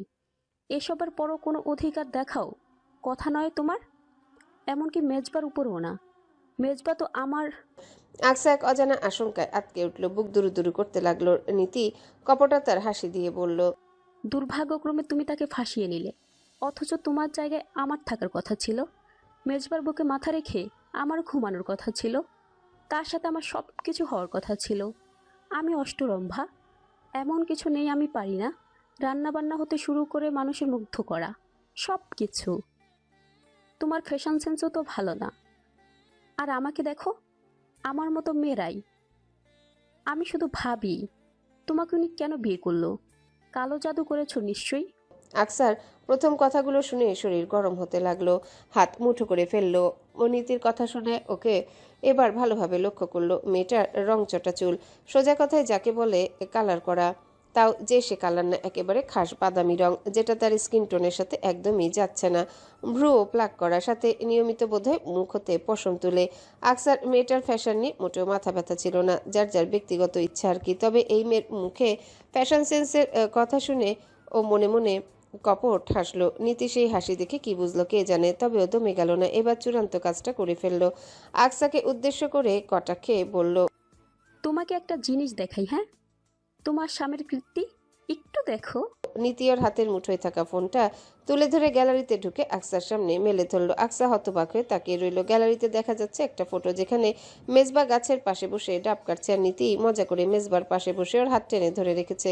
দুজনের মুখেই হাসি। ফটোটা বোধহয় অনেকদিন আগের, আকসা অনুমান করলো, কারণ সেখানে নীতিকে বেশ ছোট দেখাচ্ছে। বোধহয় তখন বছর 15 হবে ধারণা মতে। এটা 2 বছর আগের ছবি। আকসা এক দৃষ্টিতে ফটোটা দেখছে। এরই মধ্যে নীতি ওর চাহনি পরখ করে বলল, তোমার পবিত্র স্বামী আমাকে পছন্দ করত, তার সাথে সম্পর্ক ছিল আমার। আমাকে ঠকিয়ে, অপবিত্র করে সে এখন পাক পবিত্র বউ বিয়ে করেছে। আকসা এতক্ষণ ধৈর্য সহকারে বসে থাকলো। এবার ওর ধৈর্যের বাঁধ ভেঙে গেল। চোখগুলো যেন ধপ করে জ্বলে উঠল ওর। ও আশেপাশে দেখলো রিমু ততক্ষণে উঠে নিচে চলে গেছে। মিহির ফোনে কল এসেছিল সম্ভবত, এ কারণেই। ছাদে আপাতত আর কেউ নেই। আকসা এত সময় যাবৎ মুঠো করে রাখা হাত আলগা করলো, সামান্য সামনে এগুলো। নীতির থেকে হাতখানেকের দূরত্ব বজায় রেখে বসলো। আকসা সামান্য হেসে নীতিকে জিজ্ঞাসা করলো, যোগ চেনন তো নীতি? হ্যাঁ, কেন? নীতি ভ্রুকুচকে প্রশ্নটা করতেই আকসা সেই হাসির ধারা বজায় রেখে বলল, যোগ এমন এক প্রাণী যেটা একবার শরীরে লেগে গেলে সহজে ছাড়ানো যায় না। অমেরুদণ্ডী প্রাণী। মেরুদণ্ড থাকলে না হয় সোজা সেখানে আঘাত করে ভেঙে ফেলা যায়, আর শির দ্বারা উঁচু করে উঠে দাঁড়াতে পারতো না। কিন্তু আফসোসের বিষয় হলো যোগের তো মেরুদণ্ড নেই। এই কারণেই যোগকে লবণ দ্বারা মেরে ফেলা হয়। লবণ ছিটিয়ে দিলে যোগের জোরে সব শেষ। তো এসব কথা আমাকে শোনাচ্ছ কেন? আকসার কথার বিপরীতে নীতি ভ্রুকুচকে বিরক্তি স্বরে কথাটা বলতে আকসা উপহাস্য করে হেসে বলল, কারণ তুমি ওই যোগের মতোই, যার কোনো মেরুদণ্ড, আনুবাদিক ভাষায় বলা যায় লজ্জা শরমের বালাই নেই। যোগকে যেমন লবণ ছিটিয়ে ঘায়ল করা হয়, তেমনি তোমাদের মতো নির্লজ্জ বেয়াদব মেয়েদেরও ঠিক এইভাবে। আকসা এই অবধি কথা থামি আচানক নীতির চুলের মুঠো টেনে ধরে দাঁতে দাঁত পিষে বলল, এভাবে সিধে করতে হয়। যদিও তোমরা সিধে হও না, মেরুদণ্ডী প্রাণীরা সিধে হয়, কিন্তু তোমার তো মেরুদণ্ডই নেই। কি বলছো? লাগছে, ছাড়ো। নীতি ব্যথায় কুকুরে উঠে কথাটা বলল। তবে আকসা ওকে ছাড়লো না। ওর কথা শুনে বিপরীতে আরো শক্ত করে চুলের মুঠো চেপে ধরলো। নীতিকে সামনে হিচড়ে টেনে এনে দাঁত চেপে কঠিন সুরে বলল, কি বলছিলে মাত্র? মেজবার বুকে তোমার থাকার কথা ছিল? মানে সিরিয়াসলি? হাসালে। তোমার মতো মেয়ে মেজবার বুকে কেন, তার পায়ের কাছেও কোনোদিনও যেতে পারবে না। তোমরা কেমন জানো? তোমরা হচ্ছে রাস্তার মেয়েদের মতো। তোমাদের চোখ সব সময় থাকে অন্যের স্বামীর দিকে। এমনকি তোমাদের এই স্বভাব বিয়ে করলেও যায় না। সারা জীবন এর ওর পেছনে ঘুরে বিভিন্ন ছেলের সাথে ঘেঁষাঘেঁষি করে শেষ পর্যন্ত এক নিষ্পাপ নিরীহ দেখে তার গলায় ঝুলে পড়ে সতী সাথী সাজো। তবুও দেখো, বিয়ে করেও তোমাদের স্বভাব পরিবর্তন হয় না। সেই তোমরা ঘুরে ফিরে বাইরে মুখ দেবেই। স্বামী সন্তান থাকা সত্ত্বেও অন্যের স্বামী দিকে তোমাদের চোখ যাবেই। এগুলো কোনো গর্বের কাজ না, বুঝলে? এসব আচরণকে থার্ড ক্লাস বা খাঁটি বাংলায় বস্তি মার্কা আচরণ বলে। তোমার নাম নীতি কে রাখলো বলো তো? নাম নীতি, অথচ নীতি নৈতিকতা ছিটে ফোটাও তোমার মাঝে নেই। সম্পূর্ণ দুর্নীতি দিয়ে ভরপুর। এই জন্যই বলা হয় মানুষের নামের মধ্যে তার কর্ম নিহিত থাকে। কর্ম নিহিত থাকে গুণে। এরপর থেকে মেজবাকে নিজের বলে দাবি করলে তোমার জীবন টেনে ছিঁড়ে ফেলবো আমি। আর যেই চোখ দিয়ে তাকে দেখবে সেই চোখ ফুচে তুলে নেব বলে রাখলাম। চরিত্রহীনা কোথাকার। শেষোক্ত কথাটা কিঞ্চিত জোরের সাথে বলে নীতি চুলের মুঠো ছেড়ে দিল আকসা। মাদুরের উপর থেকে ফোনটা নিয়ে উঠে গেল। নীতি তখনও সেখানে বসে আছে স্তব্ধ বনে। আকসা জুতা পায়ে গলিয়ে যাওয়ার উদ্দেশ্যে পা বাড়িয়ে আবার কি মনে করে যেন থেমে গেল। এরপর পিছনে ঘুরে এসে দাঁড়িয়ে আঙ্গুল তুলে নীতিকে শাসিয়ে বলল, আর হ্যাঁ, তুমি মেজবার উপরে যেই এলিগেশন গুলো এনেছো সেগুলো সত্যি হলে যাও, মেজবা তোমার। আর যদি মিথ্যে হয় তাহলে তোমাকে আমি এই ফোর ওফর করে ফেলবো বলে রাখলাম। কোনোভাবেই বাঁচতে পারবে না তুমি। আমার জুতা তোমার মুখে উঠবেই। তুমি এখন চাইলে সবার কাছে গিয়ে ন্যাকামো করে কেঁদে কেটে বলতেই পারো যে বেয়াদবি করার কারণে তুমি তোমার ভাবির হাতে অপদস্থ হয়েছো। এতে বরং ভালোই হবে, তোমার মুখোশ টেনে ছিঁড়তে আমাকে আর কষ্ট করতে হবে না। আকসা কড়াভাবে কথাগুলো বলে উল্টো দিকে ঘুরে গটগট পায়ে হেঁটে চলে গেল। নীতি মাদুরের উপরে অন্ধকারের মধ্যে বসে রইল, নড়াচড়া করল না আর। আকসা সিঁড়ি বেয়ে এক এক ধাপ নিচে নামছে আর কিছুক্ষণ আগে ঘটে যাওয়া ঘটনা এবং নীতির বলা কথাগুলো ভাবছে। নীতিকে ওর বেয়াদবির জবাব দিয়ে আসলেও আকসা নিজেকে আশ্বস্ত করতে পারছে না। ওর বিশ্বাসই হচ্ছে না মেজবা এমন কাজ করতে পারে। আবার পুরুষ মানুষকে পুরোপুরি বিশ্বাসও করা যায় না। পৃথিবীর কোনো পুরুষকে সম্পূর্ণভাবে বিশ্বাস করতে পারে না আকসা। অন্ধবিশ্বাস করা মানেই সর্বনাশ। মেজবা কি তাহলে সত্যি? না না, এমনটা হতে পারে না। আবার ওই ছবিটা, ওটা তো মিথ্যা নয়। আকসা পড়াশোনা জানা শিক্ষিত একজন মেয়ে, বিয়ে পড়ছে বর্তমানে। তার উপর প্রযুক্তি সম্পর্কে বেশ ভালো ধারণা আছে ওর। এই যুগের মেয়ে ও, কোনটা সত্যি আর কোনটা মিথ্যা এই পার্থক্যটা সহজেই ধরতে পারে ও। সেই হিসেবে ছবিটা দেখে কোনোভাবে এডিটিং করা মনে হয়নি। তাহলে তাহলে কি সবকিছু সত্যি? আকসা দোটানার মধ্যে পড়ে গেছে। প্রচন্ড অস্থির লাগছে ওর। তাকিয়ে দেখলো সিঁড়ির রেলিং এর উপরে রাখা ডান হাতটা অনবরত কাঁপছে। অস্থির হয়ে পড়লে আকসার এমন হাত কাঁপে। ও জিভ দ্বারা ঠোঁট ভিজিয়ে নিল। গলা শুকিয়ে গেছে, পানি খাওয়া প্রয়োজন। সিঁড়ি বেয়ে নামলেই বারান্দা পেরিয়ে বড় ঘর। আকসা দূর থেকে তাকিয়ে দেখলো সেখানে সোফায় ফ্লোরে মাদুর বিছিয়ে মুরব্বীরা সবাই গল্পগুজব করছেন। আকসা সেদিকে যাবে না। ও আন্দাজ করতে পারছে এই মুহূর্তে ওর মুখের প্রতিক্রিয়া স্বাভাবিক নয়। ওকে দেখে কেউ যদি কিছু জিজ্ঞাসা করে বসে। আকসা আপাতত ঝামেলা এড়াতে চাইছে। আগামীকাল বাদ পরশু এখান থেকে ফিরবে সবাই। তার আগেই এই বিষয়টা নিষ্পত্তি করতে হবে। মেজবার সাথে কথা বলা প্রয়োজন। আকসা মেজবাকে খোঁজার জন্য বড় ঘরের সামনে থেকে হেঁটে গেল। যাওয়ার পথে ভেতরে তাকিয়ে দেখলো ভালোভাবে মেজবা সেখানে নেই। তার মানে অন্য কোথাও আছে। দক্ষিণ পাশের একটা ঘর আকসার ননদের থাকার জন্য ব্যবস্থা করে দেওয়া হয়েছিল সেই দুপুরেই। আকসা সোজা সেই ঘরে গেল। মিহি আর রিমু মারিয়ার সাথে সেই ঘরে উপস্থিত আছে। মিহি সম্ভবত লাগেজ থেকে ওর কিছু দরকারি জিনিস বের করছিল। আকসাকে দরজার সামনে দাঁড়িয়ে থাকতে দেখে মারিয়া আপু বলল, ও, আকসা এসেছো? আমরা ছাদেই যাচ্ছিলাম। সরি, দেরি করে ফেলেছি। তোমাকে অনেকক্ষণ বসে থাকতে হয়েছে তাই না? আসলে মিহির একটা পার্সোনাল প্রবলেম হয়েছে তো, সেজন্যই পিঠা পুলি রেখে আমরা এই ঘরে আসলাম ওকে হেল্প করতে। জিনিসটা নাকি খুঁজেই পাচ্ছে না, এই দেখো এখন বেরিয়েছে। যাক, আকসা লাকি চার্ম হয়ে এসেছে, ও আসার পরেই পাওয়া গেল। মিহি ততক্ষণে স্যানিটারি ন্যাপকিন বের করে সোজা ওয়াশরুমে চলে গেছে। আকসা এসব বিষয়ে মনোযোগ দিল না আপাতত, শুধু হাঁ হুঁ বলে মাথা নাড়ালো। মুখ যথাযথ চেষ্টায় স্বাভাবিক রেখেছে, যেন কিছুই হয়নি। আকসা রিমুকে জিজ্ঞাসা করলো, তোমার ভাইয়াকে দেখেছো রিমু? না তো ভাবি, আমরা রান্নাঘর, বড় ঘর আর উপরের বারান্দা থেকে ঘুরে আসলাম কিছুক্ষণ আগে, কিন্তু ভাইয়াকে আশেপাশে কোথাও দেখিনি। হয়তো ভাইয়া আফিফ ভাইয়াদের সাথে বেরিয়েছে, তারাও তো নেই বাড়িতে। তার মানে মেজবাকে এখন পাওয়া যাবে না। এদিকে ব্যাপারটার কোনো সুরাহা না করা অবধি আকসা শান্তি পাচ্ছে না। মনের মধ্যে খচখচ করেই চলেছে, খুব অশান্ত লাগছে। হৃদয়ে বিধ্বস্ত ঝড় বইছে, যেন হাত পা ক্রমশই ঠান্ডা হয়ে আসছে ওর। একরাশ মাথা ব্যথা নিয়ে আকসা সেই ঘর থেকে বেরিয়ে উদ্দেশ্যহীনভাবে লম্বা বারান্দা ধরে হেঁটে যেতে লাগলো। হঠাৎ সিঁড়ির করে আসতে দেখলো মেজবা সিঁড়ি দিয়ে উঠে আসছে দোতলায়। পিছনে আফিফ, আফরিদ আর মারিয়া চাচাতো ভাই আরফান। আরফানকে দ্বিতীয়বার দেখলো আকসা। পরিচয় হয়েছে সন্ধ্যায়। সারাদিন বাসার বাইরে ছিল আরফান। সন্ধ্যায় ফেরার পর পরিচিত হয়েছে সবার সাথে। এই ছেলে নীতির ভাই। আকসার কাছে মনে হলো ভাই বোন দুটোই একই। এই ছেলেকে প্রথম দেখাতে কেমন জানি লেগেছে ওর। আফিফ, আফরিদ ভাইয়ারা আসার পর থেকে বেশ সম্মান দিয়ে কথা বলেছে। ভাবি দেবরের সৌহার্দ্যপূর্ণ সম্পর্ক বজায় রেখেছে, বেশ ভদ্র ওরা। এদিকে এই ছেলে দেখার পর থেকে বারবার কেমন আর চোখে তাকাচ্ছে, সবার সামনে নয় অগোচরে তাকাচ্ছে। ওই চাহনি মোটেও শনি সংকেত ঠেকছে না আকসার। ও একেবারে বেশি তাকায়নি, তবে কোনো পুরুষ এক দৃষ্টিতে পরখ করলে সেটা বেশ ভালোভাবে উপলব্ধি করার ক্ষমতা নারীর জন্মগতভাবেই থাকে। স্বভাবতই আকসাও টের পাচ্ছে, সরাসরি কোনো প্রতিক্রিয়া না দেখালেও ভুরু কুঁচকে বিরক্তি ভাব নিয়েছে ও। সবাই সিঁড়ি পেরিয়ে বারান্দায় এসে দাঁড়িয়েছে। আকসাকে সেখানে অটলভাবে একা দাঁড়িয়ে থাকতে দেখে সবাই কৌতূহলী হয়ে দেখলো ওকে। মেজবার পেছন থেকে আফিফ জিজ্ঞাসা করে উঠল, আপনি এখানে একা দাঁড়িয়ে আছেন কেন ভাবি? সবাই কোথায়? ভেতরে। আকসা প্রথম প্রশ্নটার জবাব না দিল, দ্বিতীয় প্রশ্নের জবাবটা দিল, তবে অন্যমনস্কভাবে। মেজবা সবার সামনে দাঁড়িয়ে আছে, আকসাকে এক দৃষ্টিতে দেখছে ও। আকসার দৃষ্টিও মেজবার উপরে। ও বোধহয় চোখের স্ক্যানার দ্বারাই মেজবাকে বোঝার চেষ্টা করছে। মেজবা সরু চোখে দেখছিল আকসাকে। হঠাৎ ওকে উদ্দেশ্য করে প্রশ্ন করলো। কি হয়েছে? আকসা এবার যথাসম্ভব স্বাভাবিক স্বরে বলল, আপনার সাথে কথা আছে। কি কথা? এখানে বলা যাবে না। আকসা কিছুটা দ্বিধান্বিত হয়ে কথাটা বলতেই মেজবা আশেপাশে তাকিয়ে ভাইদের দেখে বলল, তোরা ভেতরে যা, পরে আসছি আমি। মেজবার বলার সাথে সাথে সবাই হুড়মুড়িয়ে ভেতরে চলে গেল। মেজবা এবার হাতখানেক দূরত্ব বজায় রেখে আকসার সামনে এগিয়ে আসলো। হাত দুটো পেছনে মুড়িয়ে মুখ উঁচু করে বলল, বলো এবার। আসুন আমার সাথে। আকসা আর কোনো কথা না বলেই পেছনে গিয়ে হাঁটা শুরু করলো। মেজবা ভ্রু কুঁচকে ফেললো, তবে আকসার পিছু পিছু হাঁটতে লাগলো। শুধু একটা প্রশ্ন করলো, ইজ দিস টু পার্সোনাল? জি। আকসার এর সাথে মেজবা ওদের জন্য বরাদ্দকৃত অতিথি ঘরটার দিকে পা চালালো। আকসা দরজা আটকে দরজার পেছনে হাত থেকে হেলান দিয়ে দাঁড়িয়ে আছে। ওর সামনে ঠায় দাঁড়িয়ে আছে মেজবা।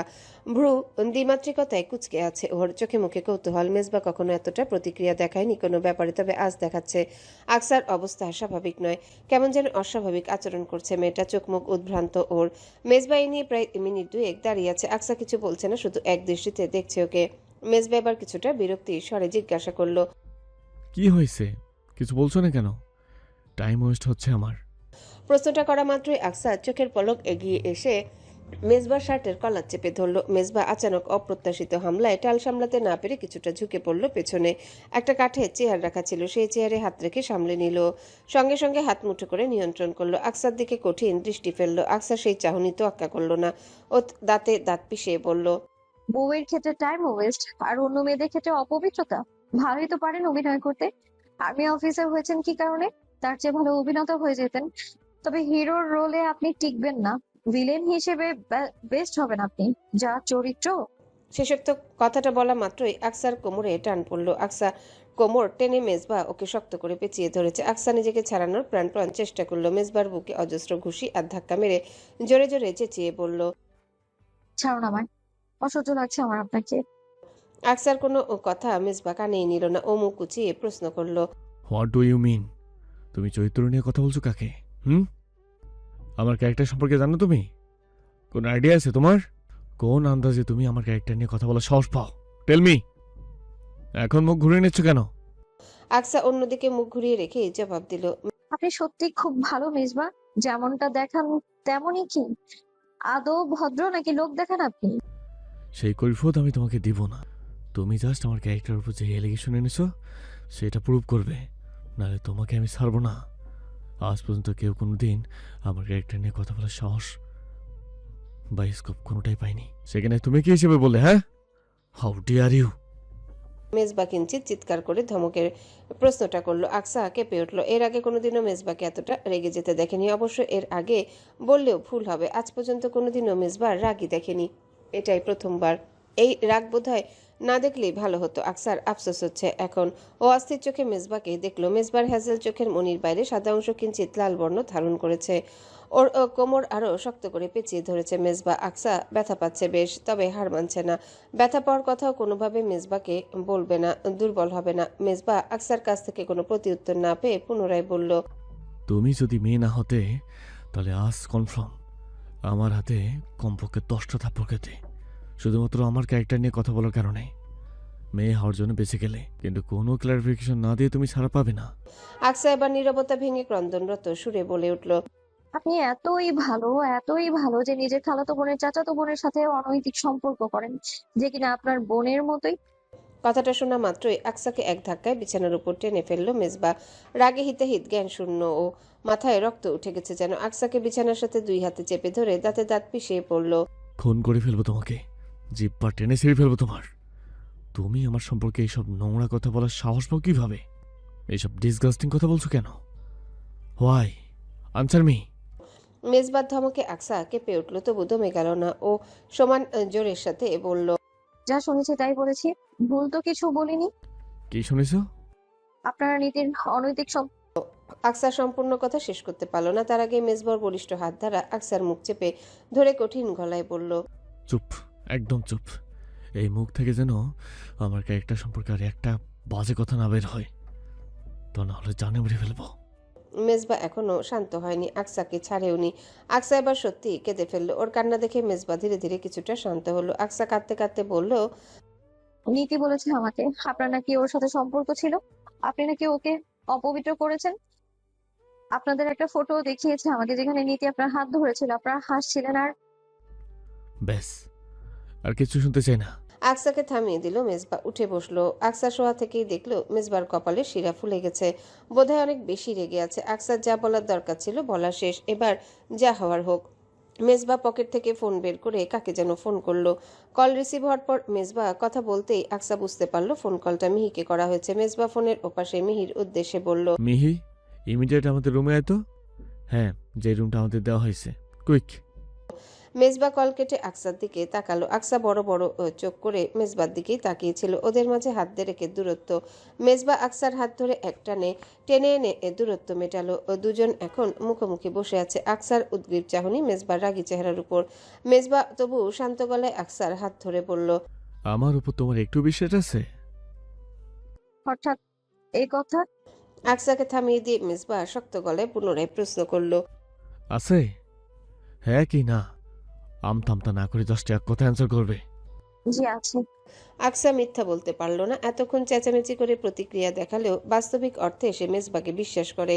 তবে ওই যে বলে না, পৃথিবীর কোনো পুরুষকেই শতভাগ বিশ্বাস করা যায় না, আকসার ক্ষেত্রেও ঠিক তেমন থিওরি কাজ করলো। ও মেজবাকে বিশ্বাস করে যে মেজবার মতো ছেলে এমন কাজ করতে পারে না। তবুও পুরুষ মানুষ বলে মনে ওর দ্বিধা রয়েছে, যেটাকে ইংরেজিতে বলা হয় ইনসিকিউরিটি। এই ইনসিকিউরিটি থেকেই আকসার মনের এমন অবস্থা। মেজবা ওর কাছ থেকে উত্তর পেয়ে পুনরায় জিজ্ঞাসা করলো, কতটুকু বিশ্বাস করো? যতটুকু বিশ্বাস করলে একজন পুরুষ মানুষের সাথে বদ্ধ এক ঘরে থাকার পরেও দম বন্ধ করে পরিস্থিতির সৃষ্টি হয় না, ঠিক ততটুকু। ওকে।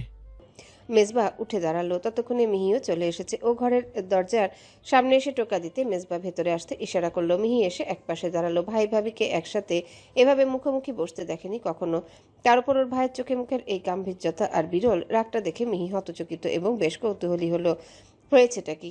ওর ভাই তো সহজে রাগে না। মনে অজস্র প্রশ্ন এসে জড়ো হলো ওর। ও কিছু জিজ্ঞাসা করার আগে মেজবা ওকে জিজ্ঞাসা করলো, মিহি, নীতিকে আমি কেমন নজরে দেখি? মানে এটা কেমন প্রশ্ন ভাইয়া? যা জিজ্ঞাসা করছি জাস্ট সেটার উত্তর দে। বোনের নজরে। নীতি আমাকে কেমন চোখে দেখে দেখতো? মিহি এই প্রশ্নটা শুনে মাথা নিচু করে ফেললো, কোনো জবাব দিল না। আকসা সরু চোখে তাকিয়ে আছে। মেজবা কি বোঝাতে চাইছে সেটা এখনো পর্যন্ত বুঝতে পারছে না ও। মিহিকে চুপ থাকতে দেখে মেজবা আবারও বলল, চুপ করে থাকার মতো কিছু হয়নি, যা সত্যি সেটাই বলবি। আমি ওকে বোনের মতো ভেবেছি সব সময়। ও কি আমাকে ভাইয়ের নজরে দেখতো? তোমাকে তো পছন্দ করতো ভাইয়া, ভাইয়ের নজরে তো কখনোই দেখতো না। তোমাকে বিয়েও করতে চেয়েছিল একসময়, সেজন্য কত কি পাগলামি করা। এমনকি বছর 2 আগে যেই একটা অঘটনও ঘটিয়ে ফেলার চেষ্টা করেছিল। ভাগ্যিস। কি অঘটন? এবেলায় আকসা বেশি কৌতূহলী হয়ে প্রশ্নটা করলো। মিহি এবার বলতে লাগলো, নীতি যে ভাইয়াকে পছন্দ করতো এটা আমরা কেউই জানতাম না। একসময় ও মারিয়া আপুর সাথে আমাদের বাসায় অনেক বেশি যাওয়া আসা করতো। নানান বাহানায় ভাইয়ার কাজ ঘেঁষার চেষ্টা করতো। যদিও এগুলো আমরা পরে বুঝতে পারি, নীতিকে ভাইয়া ছোটো বোনের মতোই জানতো। ভাইয়ার কাছে আমরাও যেমন, নীতিও তেমনই। কিন্তু এই সুযোগের ফায়দা নেওয়ার চেষ্টা করেছিল নীতি। ভাইয়ার সাথে আমাদের ভাই বোনদের সবার কিছু গ্রুপ ফটো ছিল। ভাই বোনদের ফটো বুঝতেই পারছো, সবাই হাসি মজা করছে এমন। তো নীতিও এই সুযোগে ভাইয়ার সাথে নিজের কিছু ফটো তুলে রেখেছিল। ভাইয়া তোকে বোন ভাবে, তাই স্বাভাবিকভাবেই নিয়েছিল। কিন্তু নীতি এরপর যা করলো, ভাইয়ার সাথে তোলা কিছু ফটো আর গ্রুপ ফটো ক্রপ করে দুজনের কিছু একত্রিত ফটো বানিয়ে সবাইকে দেখিয়ে বলে বেড়াতে লাগলো যে ভাইয়ার সাথে ওর প্রেমের সম্পর্ক, খুব গভীর সম্পর্ক। ভাইয়া নাকি কথা দিয়েছে যে ওকে বিয়ে করবে। এসব কথা ছড়ানোর পরে ভাইয়া ইমিডিয়েট ছুটি নিয়ে সোজা ক্যান্টনমেন্ট থেকে এসে সবাইকে বুঝিয়ে বলেছিল যে নীতির সাথে ভাইয়ার কোনো সম্পর্ক নেই। এমনকি ভাইয়া ভালোভাবে সেটা প্রুফও করেছিল। আর নীতি নিজের দোষ স্বীকার করে নিয়েছিল। ছোটো ভেবে সবাই ওকে ছেড়ে দিয়েছিল। ছোট মানুষ ভুল করেছে, বড় হতে হতে ঠিক হয়ে যাবে এই কারণে। এই 2 বছরে তো সবাই প্রায় সব কিছু ভুলেই গেছে। এখন সব কিছু আবার স্বাভাবিক হয়ে গেছে। কিন্তু হঠাৎই পুরনো কথা উঠলো কেন ভাইয়া? মেজবা মিহির প্রশ্নের জবাবে কিছু না বলে শুধু বলল, নীতি কোথায়? ওকে ডেকে আন এখনই। মিহি দৌড়ে নীতিকে ডাকতে চলে গেল। আকসা তখনও বিছানায় বসে আছে, মনে প্রশান্তির ঢেউ বইছে যেন। অস্থির হৃদয় এতক্ষণে শান্ত হয়েছে, বুক ধুকপুক করছে না এখন। আকসা আর চোখে মেজবাকে দেখলো, ঠোঁটের কোণে একেবারে সূক্ষ্ম হাসির রেখা। আকসা মেজবাকে কিছু বলতে চাইছিল, তার আগে মিহিকে দেখা গেল। নীতির হাত টেনে ধরে ঘরের ভেতরে নিয়ে এসেছে। ও নীতিকে টেনে সামনে এনে দাঁড় করিয়ে হেসে হেসে বলল, আসতে চাচ্ছিল না ভাইয়া, টেনে নিয়ে আসলাম। আকসা নীতির মুখের দিকে তাকালো। কিছুক্ষণ আগে হম্বিতম্বি করা ভাবটা এখন নেই, মুখ চুপসে গেছে একদম। মেজবাকে দেখে গুটিসুটি মেরে দাঁড়িয়ে আছে, দেখেই বোঝা যাচ্ছে ওকে জোর জবরদস্তি করে এখানে আনা হয়েছে। ওর চোখে মুখে ভয়ের ছাপ। আকসা মনে মনে সামান্য হাসলো। মেজবাবুকে হাত গুজে রুড়ো গলায় নীতিকে প্রশ্ন করলো, তোর সাথে আমি কি করেছি নীতি? নীতি মাথা নিচু করে দাঁড়িয়ে থাকলো। মেজবা ধমক দিয়ে বলল, হ্যালো বন্ধুরা, পরবর্তী পার্ট খুব তাড়াতাড়ি আসবে, তো সবাই অপেক্ষায় থাকো। আর চ্যানেলটি যারা এখনো সাবস্ক্রাইব করোনি তারা পরবর্তী পার্ট দেখার জন্য চ্যানেলটি সাবস্ক্রাইব করে রেখো। ধন্যবাদ সবাইকে, আমাদের সাথেই থেকো।